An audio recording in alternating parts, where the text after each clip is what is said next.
உலகம் முழுவதும் நிலநடுக்கம் என்பது மக்களை பெரும் அச்சுறுத்தலுக்கு உள்ளாக்கி வருகிறது. அதிலும் சுனாமி போன்ற பேரழிவு ஏற்பட்ட பிறகு விஞ்ஞானிகள் கூட நிலநடுக்கத்தை அச்சத்துடனேயே எதிர்நோக்கியுள்ளனர். இந்த நிலையில் பூமியில் படும் சூரிய ஒளியை கொண்டே நிலநடுக்கம் ஏற்படுவதை கண்டறிகிறார் கோவையைச் சேர்ந்த ஒருவர். இவரை பற்றியும் இவரது ஆய்வு பற்றியும் இன்றைய சிறப்பு பார்வையில் காண்போம். பூமி உள்ளிட்ட 9 கிரகங்கள் ஒரே நேர்கோட்டில் சூரியனை சுற்றி வருகின்றன என்பது அறிவியல் உணர்த்தும் உண்மை. அதிலும் பூமியானது சூரியனில் இருந்து 23.5 டிகிரி சாய்ந்த நிலையில் தன்னைத்தானே சுற்றி கொண்டு சூரியனையும் சுற்றி வருகிறது. ஒரே நேர்கோட்டில் பூமி சூரியனை சுற்றி வரும்போது சூரியனின் ஒளியும் ஒரே நேர்கோட்டில் பூமி மீது படுகிறது. இந்த சூரிய ஒளியை வீட்டில் உள்ள துவாரங்கள் வழியாக சுவற்றில் பதிய வைத்து அதில் மாறுபாடு ஏற்படும் போது பூகம்பம் உருவாகும் என்பதே சண்முக சுந்தரம் என்ற கோவை வாசியின் கருத்து. பூமியானது 23.5 டிகிரி சாய்வில் தன்னைத்தானே சுற்றி கொண்டு சூரியனையும் சுற்றி வருகின்றது.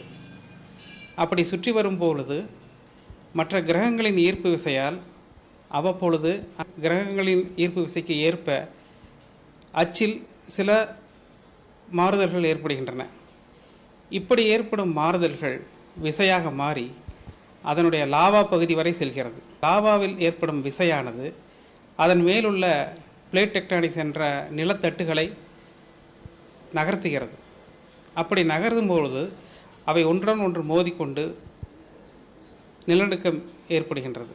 அந்த இடத்தில் ஏற்கனவே ஒரு சேனல் இருந்தால் அதன் வழியாக எரிமலை பீரிட்டு வெளியே வருகிறது. அப்படி இல்லை என்றால் அது நிலநடுக்கமாக உருவெடுக்கிறது. இப்படி ஏற்படும் நிலநடுக்கங்களைத்தான் நான் பதிவு செய்து வருகின்றேன் கடந்த 15 ஆண்டு காலமாக.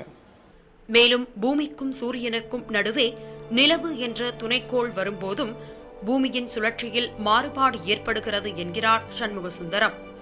இதற்கு உதாரணமாக பௌர்ணமி நாட்களில் பெரும்பாலும் பூமியின் சுழற்சி விகிதம் மாறுபட்டு நிலநடுக்கம் ஏற்படுவதாகவும் இவர் கூறுகிறார். இதற்கு எடுத்துக்காட்டாக சுனாமி என்ற ஆழி பேரலை ஏற்பட்டு பல லட்சம் பேர் உயிரிழந்தது பௌர்ணமி தினத்திற்கு அடுத்த நாள் என்பது இவரது கூற்று. மேலும் சந்திரன் மட்டுமல்லாது செவ்வாய், புதன், வெள்ளி போன்ற கிரகங்களும் பூமியை நெருங்கி வரும்போது பூமியின் சுழற்சி தடைப்பட்டு நிலநடுக்கம் ஏற்படும் என்பதே இவரது கணிப்பு. சூரிய ஒளியை கொண்டே பூமியின் அசைவை கணக்கிட்டு இவர் கூறும் நிலநடுக்கம் பற்றிய செய்தி 60 முதல் 70% வரை பலிக்கிறது என்பது ஆச்சரியமான உண்மை. தன்னுடைய இந்த கண்டுபிடிப்பை விஞ்ஞானிகள் அலட்சியம்